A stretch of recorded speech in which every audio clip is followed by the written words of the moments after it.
a couple of our female runners in particular that can't even sit in the car because they're in so much pain. For those, as far as specifically PRP versus surgery, I'd say it's kind of a toss-up as to kind of which one is going to be better. In my opinion, none of them really work great. Shockwave therapy is probably the best thing to do for that. That being said, I would most certainly lean towards PRP.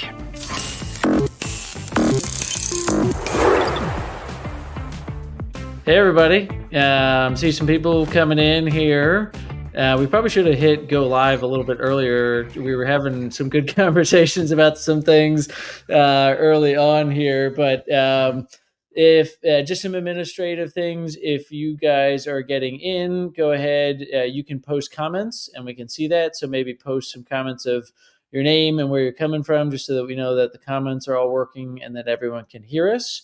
So we'll check that out. And I just get an email that we're live on YouTube as well. So you can put some comments on there in the YouTube as well. But tonight, I'm really grateful to have Dr. Brad Bley on here for Run DNA. And this is, before I give a little introduction, it's just, I really urge people to have strong relationships with the physicians in your area, especially the people that are pioneering what they're doing.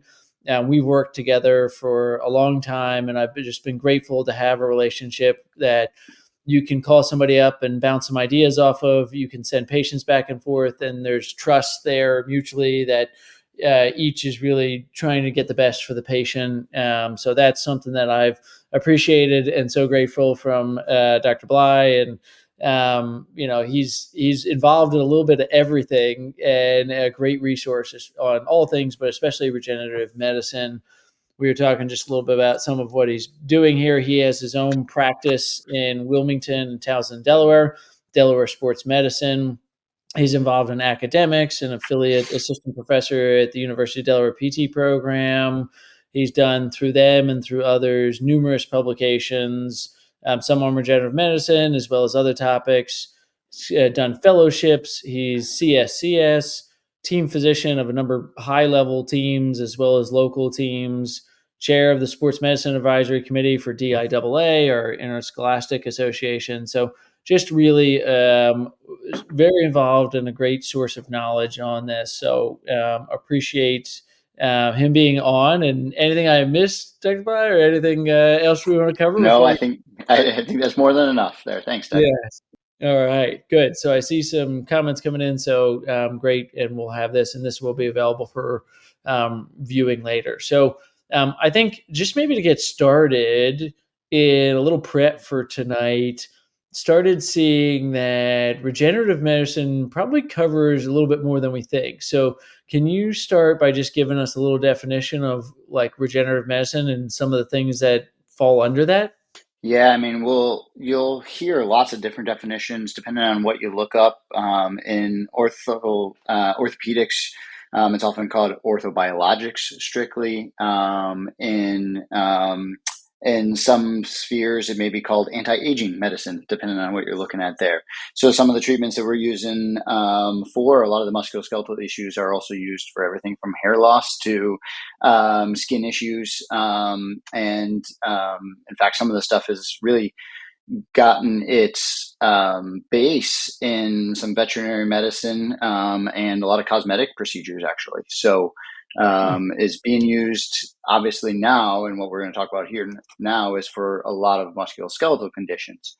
But essentially, regenerative medicine is a way to enable healing of the body naturally. And that can include everything from exercise, which of course is nature's best healer for everything, all the way up to doing PRP, platelet-rich plasma, stem cell injections, various surgical procedures, or in-office ultrasound-guided procedures, as well as kind of newer, over the last maybe 5 years or so, is extracorporeal shockwave therapy, as well to stimulate healing. But essentially, with any one of those, you're trying to harness the body's own healing factors and cells to create a positive healing environment. And we can go into more details as we talk here, but that's the general gist of what you're looking for.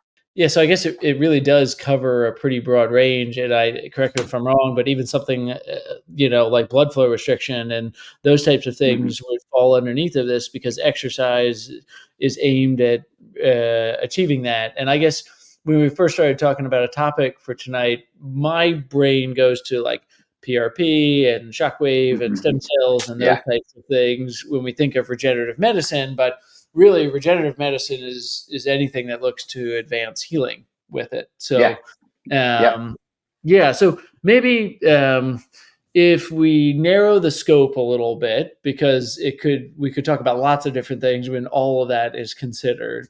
yeah, If we start to think about some of those more traditionally thought of the PRP, the shockwave, the stem cells, all of that kind of stuff, what are the conditions that you see are really responding best to these types of interventions right now?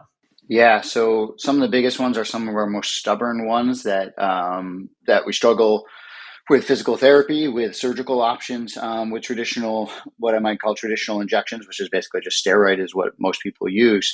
So we're talking about the tendon injuries, the tendinopathies, those chronic muscle strain injuries, and osteoarthritis. And those are probably some of the biggest ones that we are looking at and using different sorts of biologics and regenerative treatments for. Okay. Yeah. And how do you decide which one goes where, right? Like, do you start Yeah. conservatively and say, well, let's try something on that other end of the spectrum where it's like, okay, let's start with trying something non invasive first? And how long do you give before you say, hey, it's time to start considering these others? I know it probably depends on the patient, the situation, how fast they need to get back, but is there a general rule of thumb along those lines?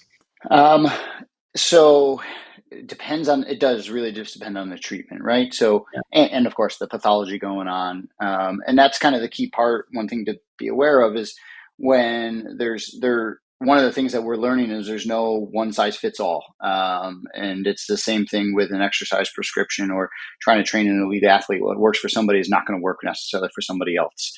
And so we are starting to learn that what works for one condition isn't necessarily a panacea and going to work for every condition. So when we talk about tendons, let's start right there.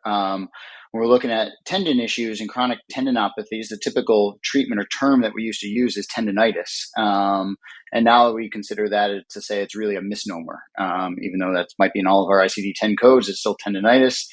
But tendinosis is probably a more correct term because you actually have very little inflammation happening within the cells or within that area of problem. So a chronic Achilles tendinopathy, you get that thickened, non-insertional, start with that there. You have a thickened Achilles tendon, 2 to 6 centimeters above the calcaneal insertion. And you basically, because of the watershed area there, you have decreased blood flow through that 2 to 6 centimeters, therefore not enough of your body's own natural healing to get to that area, which is one of the reasons we think Achilles tendons are susceptible to that. And so any of the treatments for looking at tendons, we need to not look at steroid like we used to and just say, oh yeah, let's just hit it with an anti-inflammatory. It'll calm it down and make it feel better. We really want to focus on, number one, a good strengthening protocol for that. Looking at the biomechanics of how they're landing. And that's one of the things I'm sure you've talked extensively about here, Doug, is how they're landing. I like to look in the office, how they're squatting, how they do with a single leg toe raise, how they do with heel walking, just looking at how are the muscles firing, and does the arch of the foot respond better to foot movements? Does it respond better to squatting or start to collapse when you have somebody squat? And then of course with some of the stuff I send patients to you for, with the gait analysis, we can see that at the higher levels as well of how they're doing with exercise. So that's where you start with everybody with the chronic tendon issue. It doesn't matter if it's lower extremity, upper extremity. I always look at the why. Why are they having the issue to begin with? There's some sort of mechanical breakdown. Yeah, there is anatomical and biological changes in every tendon, particularly, the Achilles tendon where we talk about that watershed area. But there's also oftentimes some sort of biomechanics that have led to that breakdown to begin with. And so before I even get into regenerative medicine and orthobiologics for stuff, I always want to make sure we're addressing that. I think any sort of intervention that you're going to do from a injection standpoint, or even shockwave therapy, which we'll talk about a little bit more, is not an injection, but you still are doing the patient a disservice by just doing an injection and sending them on their way and hoping they're going to be better.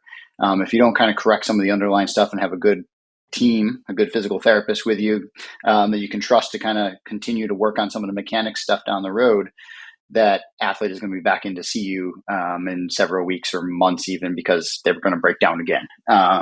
So that's kind of my key starting point. Most people with a chronic tendon injury, I usually tell them, hey, we need to do at least several weeks to address these mechanics before we really want to consider other stuff.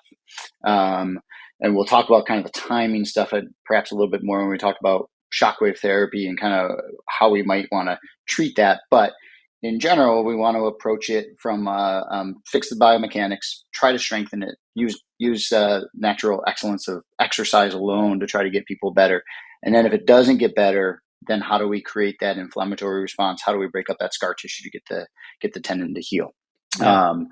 So yeah, that's great. This is why we get along so well together here. Like addressing the mechanics of it is so important. It's just essential that you remove some of the causes first, because at the end of the day, if you're just looking, I'm sure there are some people that are looking for just a quick fix because they have a big event coming up. Or I know that I deal with this a lot with, hey, the Olympic trials are coming up and it's like, I need to run and I can't right now. So, but if you don't address the underlying mechanics, it's not going to change a lot of the long-term outcomes with it. And they're going to think that maybe it didn't work, when in fact, it probably just bought them a little time, which should have been an optimal time to start the healing process. So, correct. Yeah. So let's jump into a little bit more shockwave here, because I think this is something that is far more common. You know, we're seeing it even in physical therapy clinics right now. We're seeing it much more in physicians' offices. We're seeing a lot more. So let's dive into that a little bit here. So, how does the shockwave help? What is the method that does its magic there? Yeah, so the hard part is the magic of it is basically that it is a little bit magic, because we don't truly know exactly what is the big helping factor with shockwave therapy. So in my opinion, for shockwave therapy, and one of the biggest reasons to use it for that athlete that's going for Olympic trials or has a big a competition coming up of some sorts, before you might address the mechanics, is because it actually helps calm down the pain drastically and relatively quickly, compared to something like a PRP or tenotomy procedure or stem cell injections. Almost any sort of injection that you're going to do for a tendon, there's going to be a recovery phase, and it's going to take time until that pain gets better. And so that's time lost for training, time lost for potential atrophy of the muscle because they can't move it, and time lost to correct those mechanics to try to get them ready for whatever they have upcoming. So shockwave therapy, I think, is a great adjunct because you don't get that time loss effect. There's no needle involved. You're not putting a needle in an area. One of the fears with a lot of injections is kind of what is the proper time to rest before allowing them to get back to weight-bearing, heavy load activities, partially because you're putting a needle in an area, and there's a theoretical risk that tendon could rupture further. Even though we all know that if you have a chronic tendon issue, that risk is there anyway. But a lot of physicians, and rightfully so, because we frankly don't have much data on it, are worried that, hey, if we let them run and try to train too quickly, it could do damage. We don't know if it will. We don't know if and in fact, it may actually be worse, because if we let that body just sit and not move, it could be worse. So we don't really know the answer to that. So the one thing I do like about shockwave therapy is pretty uniformly is almost everybody, we can let them just keep running, just keep going with it. So shockwave therapy, or extracorporeal shockwave therapy, is really the same technology that is used to disintegrate kidney stones. So lithotripsy. So it's been around for 40 years, and used for kidney stones for that. And some smart person decided, hey, you know what? It works really well in stones in the kidneys and urethral tract. So it probably works really well in tendons where we see a lot of calcifications oftentimes. Mm. And so it started to be used for that. The initial technology was actually very painful, and patients didn't tolerate it very well. Now they've kind of improved the technology enough that it is a lot more tolerable for a treatment. And there's two main treatments. So what you'll see, and I believe this is nationwide there, but really there's radial shockwave therapy and focus shockwave therapy. So radial shockwave therapy is the only one that can be outside of a physician office. And so that's what you'll see, I think, at a lot of physical therapy locations now. Mhm. Radial shockwave therapy is basically essentially a piston in like a little gun that essentially fires, and that piston then creates a sound wave. The benefit of that is it's a much cheaper machine, much easier to manufacture. And so that is one of the really nice things about it. And it seems to work very well for very superficial chronic tendon issues. The sound wave probably penetrates really no more than a centimeter to a centimeter and a half. So it's going to be beneficial for somebody with a chronic tennis elbow, golfer's elbow. Studies on radial shockwave for that seem to show that it's very effective. Focus shockwave therapy, you can get much deeper penetration, 6 to 8 centimeters deep. So it's good for that chronic gluteal tendon. It's good for that chronic hamstring tendon. It's good for that Achilles tendon where there is a lot of scar tissue. And focus shockwave therapy is really the only one that's been shown, if there's calcium deposits in there, that it will help break them up. Either we're talking about calcific tendonitis of the rotator cuff, we're talking about for the Achilles tendon, it doesn't seem to matter. It is effective. The question is how many treatments you have to do and the time for that. And that's a whole other topic for potentially another day there. Yeah. In general, most people need once a week treatment for between 3 to 5 weeks for most tendon stuff. If there's large calcium deposits within a tendon, that's going to take much longer period of time to really ultimately break up that calcium deposit. But the key thing, as I mentioned, with shockwave therapy, so as far as how it works, what we think it really does is that it increases all kinds of growth factors within the tendons themselves. There's multiple kind of proposed reasons for this.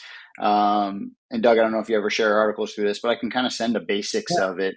There's a really good article, I think from like about 2018 or so that I can send you the basics of that article, and you can maybe send a link, create a Put link to that that in or something. the notes even too for people listening, that they could link to some of that and check Yeah. it out as Yeah. well. Yeah. Yeah, So that's that great. goes into a lot of the physiology of kind of how it works and the mechanism of action of the different types of transducers and what we think helps. But essentially, really a lot of anti-inflammatory effects, but also a lot of upregulation of various growth factors and also neovascularization factors. The way I explain it to patients for the basics of it is it does three things that we want to happen. One is it helps break up that scar tissue. Two, it increases blood flow to an area that does not have a great blood flow to begin with. And three, and perhaps most important from an athlete in the middle of the season, is it helps with the pain. In fact, it seems to really help with like a lot of chronic nerve injuries. So somebody with like a chronic neuroma. So there is some data in neuromas of the foot that shows that it actually helps a lot, and is a really good treatment to help with the pain there. So we think it breaks up the neurogenic fibrosis, and essentially allows a lot of those little nerves that are growing from the outside of a tendon in, with all those little capillaries trying to get some healing in there.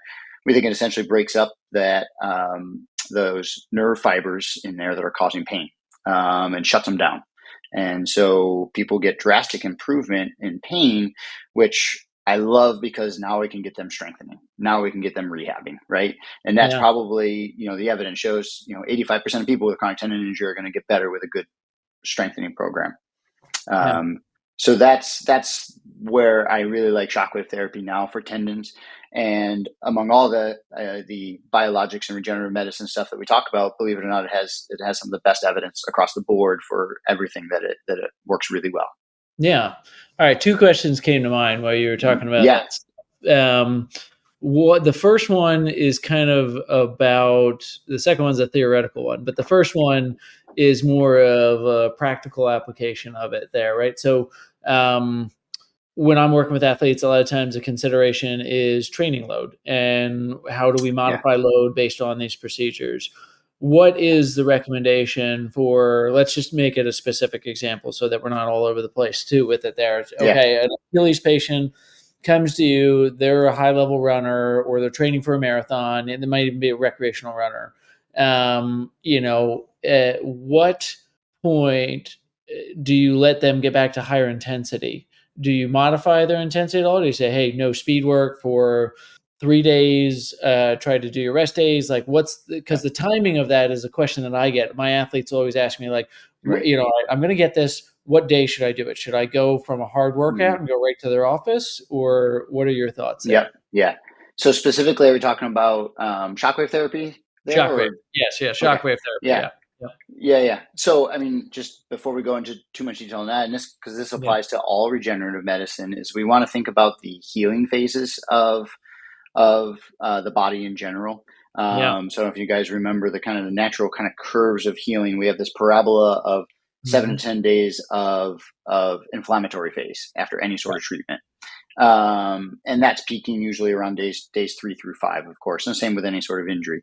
And then you have the proliferative phase, which anywhere from 4 to upwards of 12 weeks I've seen for kind of the peak of that proliferative phase for any sort of injury.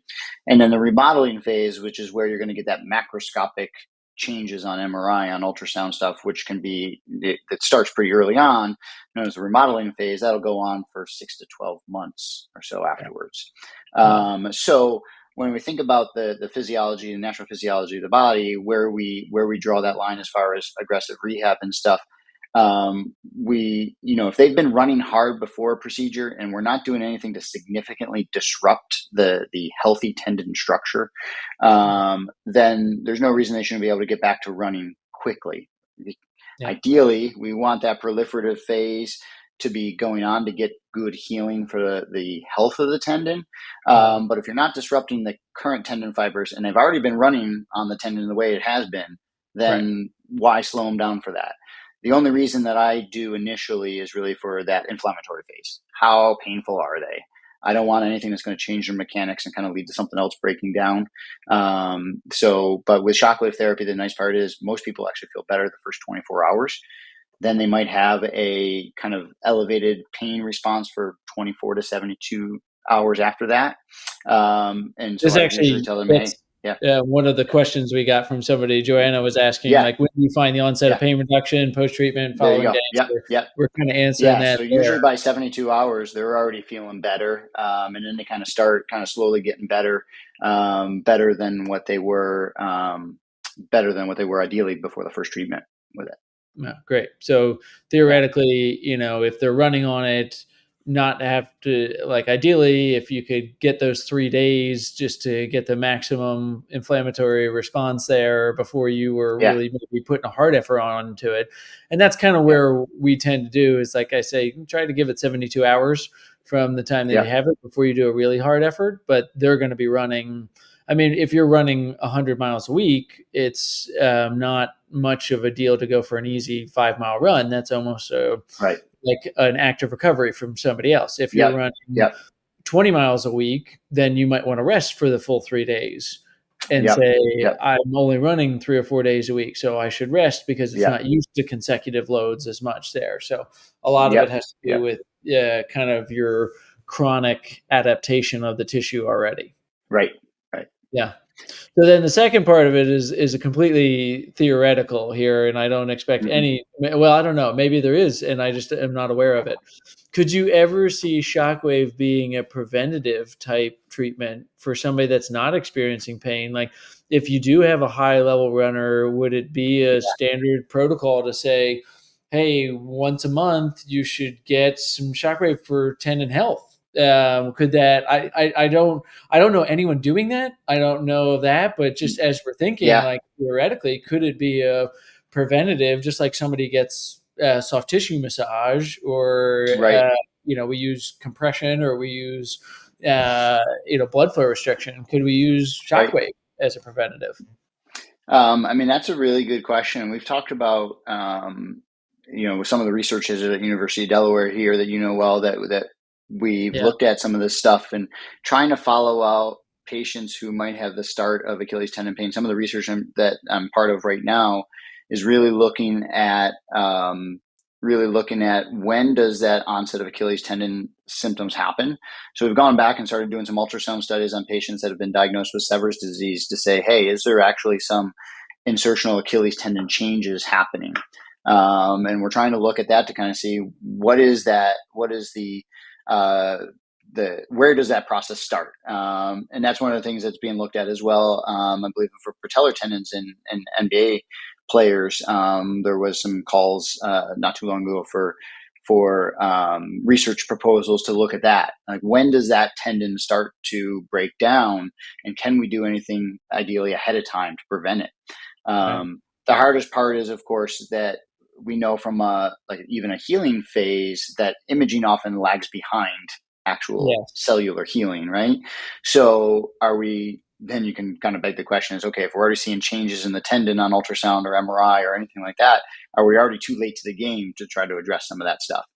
Um, But but theoretically, you might be able to do yeah, that with monitoring, like yeah, performance-wise. If you start to yeah, see a loss in performance, it'd be really interesting to yeah, see. Like I know with the NBA studies, they did a lot of IMU type things, and then could they see is there a certain amount of training load that just cumulative? You're like, all right, we got to kind of clean this thing up here. It can handle X number of units, or we start to yeah, see, hey, your vertical is on average 12% lower right now. We recommend a rest day and a yeah, shockwave and a week of low activity. It'd be, I don't yeah. know, I think it'd be really interesting.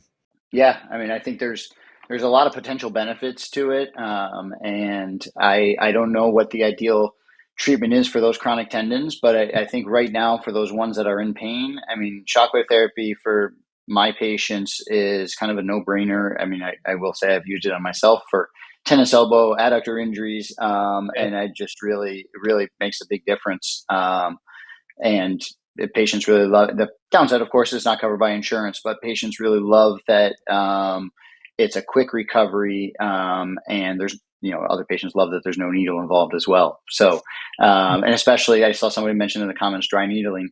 Yeah, the great part about dry needling is when they come to see me for shockwave or an injection, they're like, "Wow, this is easy compared to dry needling." So, Yes.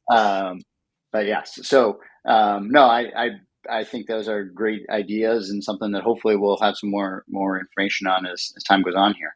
Yeah. Yeah, it's interesting. I just, looking at that, getting ahead of some of these things, because, like you said, by the time that the tissue has changed, are we too late? Hmm. We've started this Yep. process, and are we 3 months into a process? And Yeah. we know that there's muted responses for like running, Yep. bone morphological principles that like after 3 months of running, like that bone response is significantly lower. Yeah. So could you, and right now the suggestion is after 3 months, runners should take 7 to 10 days of no running just to allow the body Hmm. to increase its adaptation and allow it to respond better. But could it be, well, could you get to 6 months if you Yeah. did shockwave treatment for something? I know you can't shockwave the whole body or things like No. that, but No. we could, look at maybe some problematic areas here. So, Yeah. um, yeah, yeah. So it'd be interesting. Another good Yeah. question from Joanne actually here too, saying, Yeah. looking at photobiomodulation, laser therapy versus extra Yeah. purpose shockwave here, Yeah. different results for different modalities. And I've actually seen some of my own evidence with some of this too. But I'd love to hear your thoughts Yeah. on that as well. Yeah. No, I mean, I think that's actually a really good question, and it's one of the things I've looked into considering add into my repertoire is getting a laser in the office. I don't have that right now. I'm trying to figure out kind of, and part of the reason I haven't pulled the trigger on that is because I am trying to figure out where is that like ideal bridge, like how do you blend them together to create the ideal treatment paradigm for that patient. So I mean, a lot of the studies that I've seen for laser treatments, there is really more of an anti-inflammatory to help calm stuff down. Mhm. But how deep is that laser penetrating? Are we getting deep enough treatment there? And you would know more than me on that stuff, honestly, because I don't use it right now and haven't used much of it. But I do think, because I started to look into that, what is the role between the two of those? And can we find a way, ideally for patients with an injury, to get them better faster by combining those two treatments? Yeah, just we do have a laser in my practice, Yeah. and we also use Tech-R therapy in my practice, Yep. and we've started to look at just the different types and who responds best to it. Yep. For the photobiomodulation, like you were talking about, in the presence of almost observable swelling, there Yep. is a very good response to Yeah. photobiomodulation with laser, Yeah. Yep. where somebody with a low level of fusion, somebody that has, like that early stage where the Achilles, there's still some swelling around it, there's a little pocket of Yeah. fluid there, they Yeah. really respond to the laser very Yep. quickly. It's a Yep. it's dramatic, like they get off the table, it's like, what was that? Yep. We don't have the shockwave, but guys, we send them to you. Um, Yep. but we have the Tech-R therapy, and in an absence of swelling, when we're trying to bring an inflammatory response to it, we get really good response from the Tech-R therapy Yeah. with the windback unit. That is just something that gets very deep. You were talking about adductors. I Yeah. can't tell you how many people. There's a little bit of a unspoken issue in track and field right now with lots of people having sports hernias, Yep. Yep. like I mean, adductor that's yep. issues. Yep. It's normally 1 or 2 sessions, and we're seeing almost a complete elimination of some Yeah. of the symptoms and pain with that. Yeah, there's actually very good evidence too for osteitis pubis and for shockwave therapy for helping with Yeah. that. One of the things as well for shockwave therapy we haven't mentioned yet is with the focus machine. There's actually some good evidence for shin splints, for stress fractures, for non-unions, for sesamoid low-grade stress fractures, and even non-unions, that it can really help with pain drastically and promote healing. So there have been a couple of studies here recently with medial tibial stress syndrome, general shin splint pain, that shockwave therapy can really help calm that down. But that's what I thought with the data too, and that's what I had heard really with the lasers, is that anti-inflammatory component to it. I mean, I think it's a great adjunct for, yeah, like you said, that patient with that insertional Achilles who's got that calcification there that just rubs, and they get that little inflammation. The tendon's on its way to healing, but they just keep getting that rubbing. I think popping laser on there every once in a while is a great tool to help calm that down. So Yeah. Yeah, I think it's good. And then, sometimes modalities can be viewed as a four-letter word, but exactly what we're saying here is yeah, important, that and something to note in what you've been saying, and what we've been promoting in the past too, is that the purpose of it is to go back to your earlier part of the conversation and say, by reducing the pain, we're going to allow that person to do the exercise that they need to do, or to focus on their mechanics exactly. the way that they need to Yep. do. This Yeah. just accelerates the process there with it, Yep. where Yep. if somebody comes to you and they're having pain and they're having shin pain, and you can take away the pain quickly for them so that Yep. they can participate in exercises and start to load again, that's the key. And Yep. Absolutely. finding the algorithm of like what works when is really the goal with that, to get results fast with people. Exactly. Exactly. Yeah, so don't forget the rehab part of it too, right? Yes. And that's, I know Dr. Bly's great about, referring and giving exercises as well, and promoting them to really get started with that, and that's important. So I'm going to ask another question or two, but if people start to Yeah. have questions, start to put them in the comments so that we can answer your questions as we go here. But along that lines, we talked about a theoretical with the preventative maybe for shockwave, but where do you Yeah. see regenerative medicine going? Like where, I don't know if you want to talk about Yeah. some of our stem cells, like what's the next big Yeah. one that's coming up, or where do we think that this is going to evolve to? Yeah. So, I mean, going back to that initial conversation we had there. So, really, when we're looking at orthobiologics, it includes a massive or regenerative medicine treatments. Orthobiologics are just kind of one part of that, really taking some form of the body's blood, bone marrow, fat, perinatal tissues such as umbilical cord, amniotic membrane, placental stuff, and trying to utilize that and process it in such a way that we can stimulate healing. Now, in general, and kind of why we got off the topic on shockwave therapy, for chronic tendon injuries, platelet rich plasma, stem cell treatments seem to have kind of, over the last couple of years, really kind of gone by the wayside. More and more studies are showing that it doesn't seem to be effective for those treatments.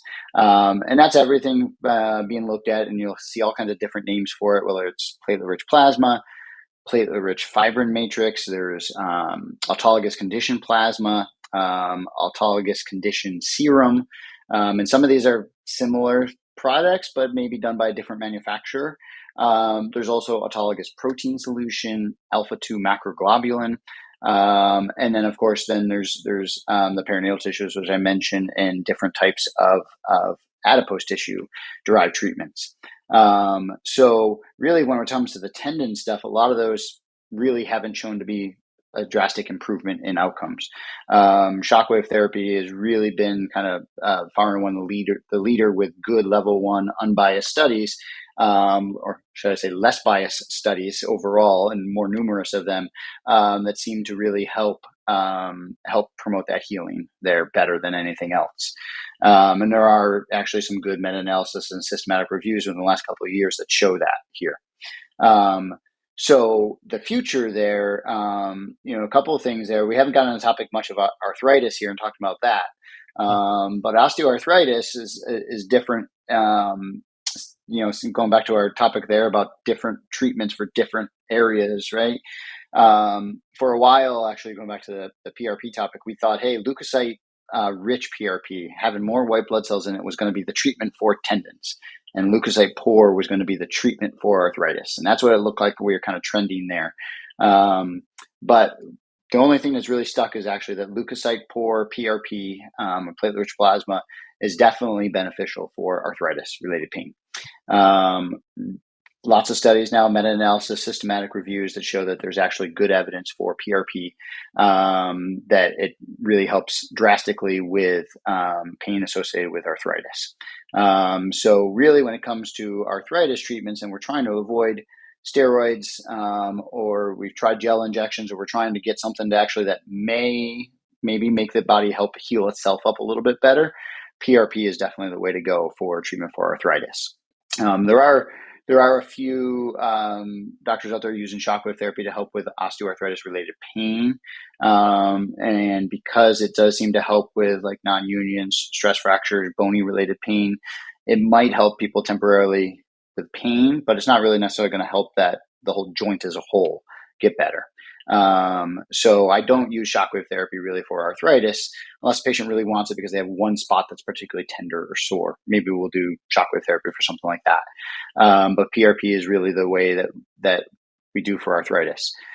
Along those lines, the stem cells, both bone marrow derived stem cells and fat derived stem cells, and there's a couple of different processes of how they're derived. We won't go into the details on all of that stuff there, but all of those actually seem to show that they're not as effective as PRP.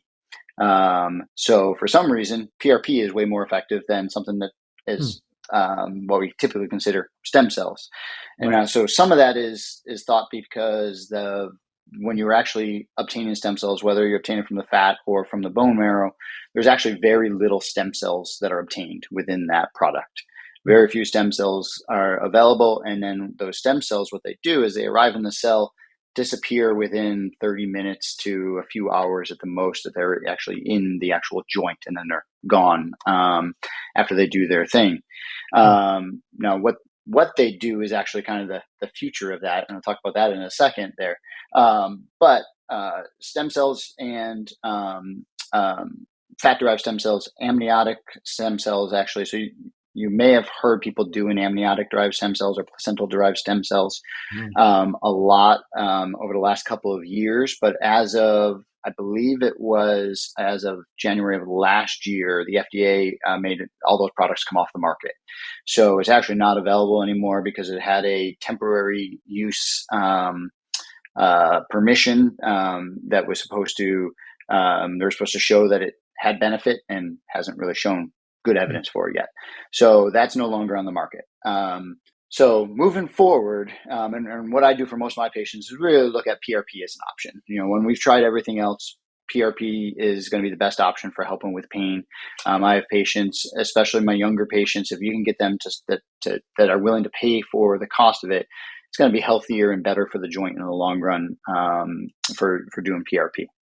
The future of what we want to do ideally is we ideally want what the concept of stem cells is. We want to be able to get that to go into the joint and not just calm down the joint, which is probably what PRP really does, helps restore that natural kind of environment there. And that's why it works so well.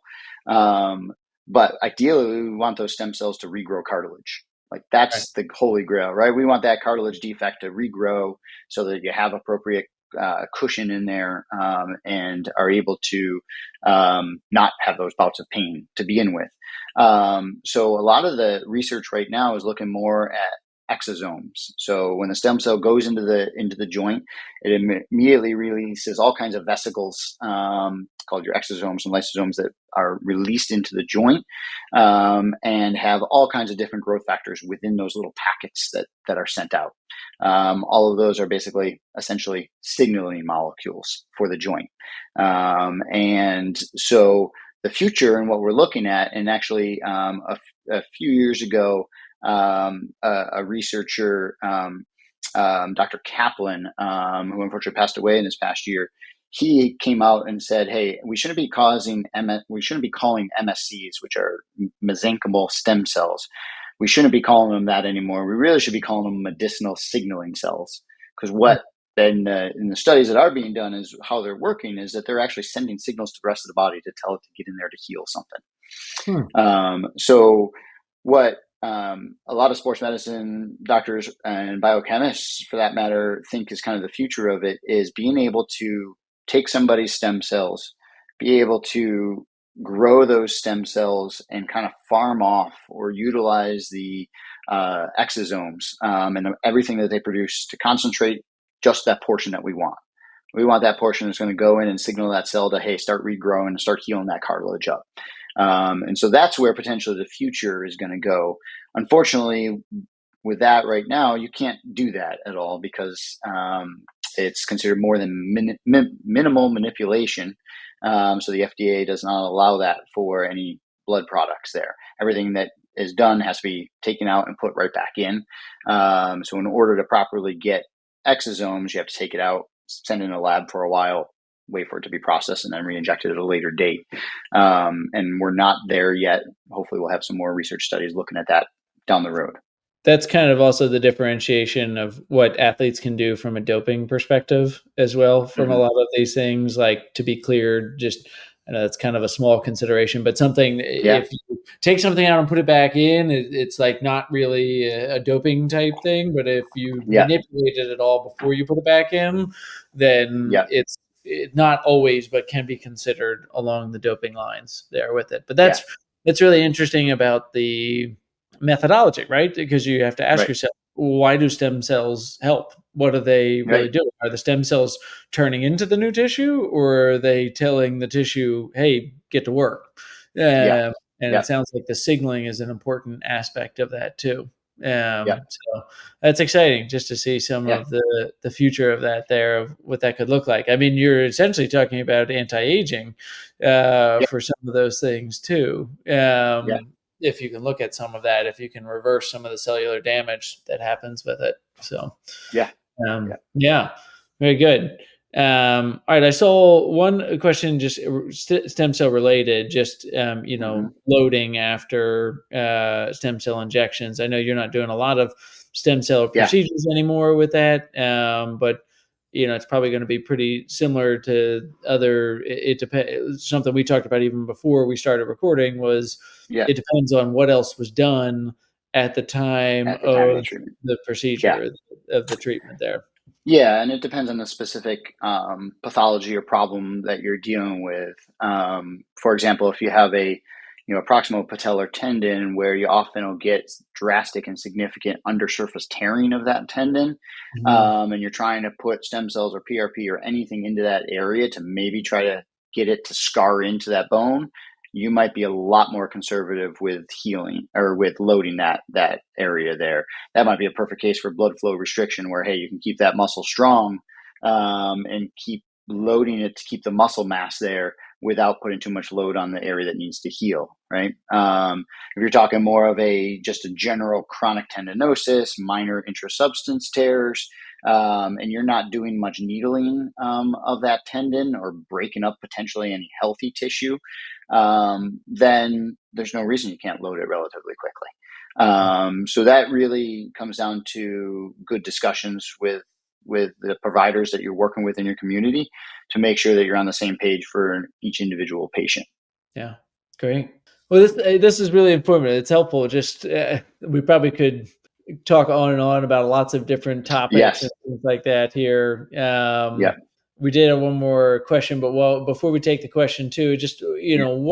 what are ways that people can get a hold of you or more information, or like because you're obviously a great source of information on some of Yeah. the stuff. Like, how do people get a hold of you or learn about that stuff? Yeah, so you can certainly just check out my website. It's desportsmed.com, DelawareSportsMed.com. So desportsmed.com. And you can click on the contact us link and it'll go right to my staff's email and they can let me know if any emails come in through that. That's probably the easiest way to do that. Yeah, good. Yeah. All right, we'll probably take this one last question before we wrap up from Erica here. Just thoughts on PRP for versus surgery for chronic partial proximal hamstring tears because these can be problematic Yep. at times here. Yeah. So it's an interesting consideration of how regenerative medicine can help out with that. Yeah, Yeah, and I believe you and I have had several of these in the last 6 months here, probably. A couple of our female runners in particular that can't even sit in the car because they're in so much pain, that ischial tuberosity becomes so uncomfortable. So for those, as far as specifically PRP versus surgery, I'd say it's kind of a toss up as to kind of which one is going to be better. For in my opinion, none of them really work great. Shockwave therapy is probably the best thing to do for that overall. As long as you're using you have somebody with a focused shockwave therapy machine, because a radial shockwave therapy is probably not going to get deep enough to get the penetration you need to get to really promote the healing of those tissue structures. That being said, I would most certainly lean towards PRP if I had just choose between those two. Anytime you're going to go in for surgery with somebody, you're going to potentially create scar tissue back there. If they're a high level athlete, they're going to get more scar tissue developing when you go in for surgery. There's no great evidence that surgery works well for partial proximal hamstring tears.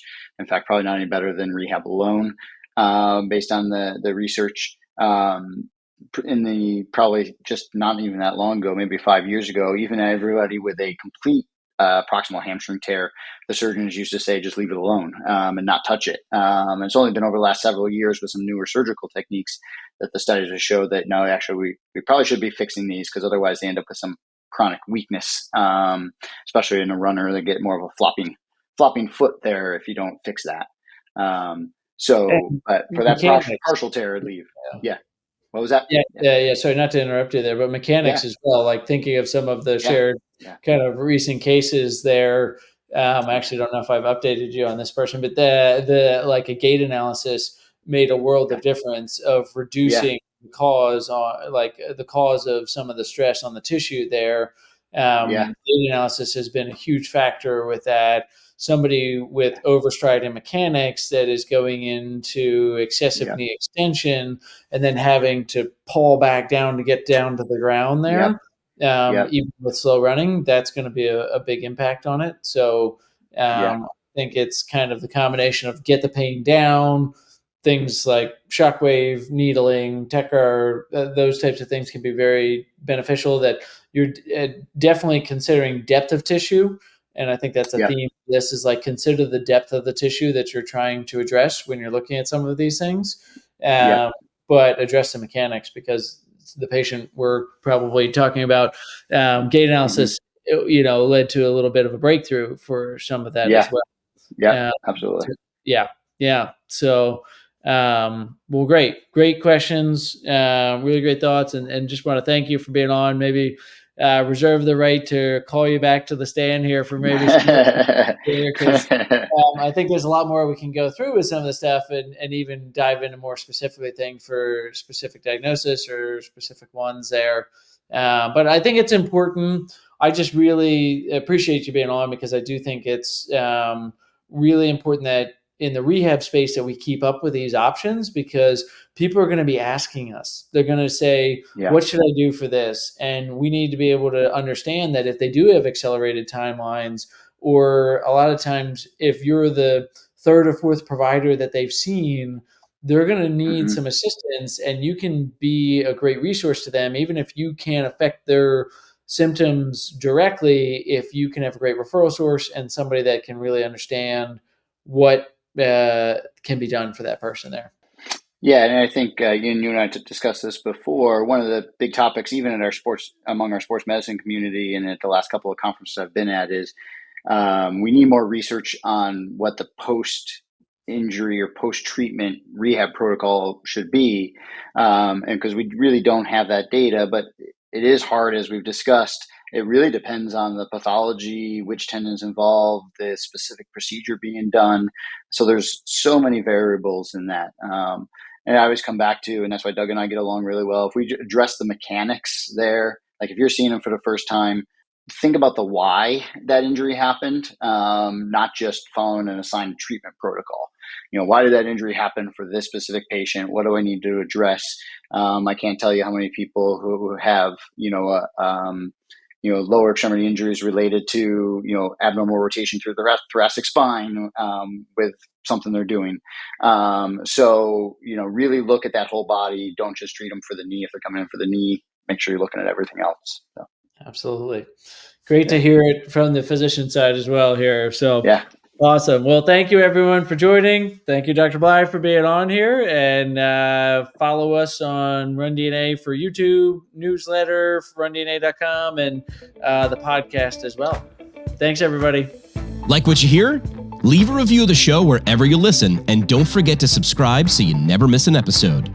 Run DNA helps runners and running specialists through education and technology to identify each runner's unique injury profile to avoid setbacks and maximize results. The Run DNA podcast is produced by Ace Running LLC. The Run DNA podcast is intended for educational purposes only. No clinical decision-making should be based solely on one source. While care is taken to ensure accuracy, factual errors can occur. Always seek the guidance of qualified medical professionals before making healthcare decisions.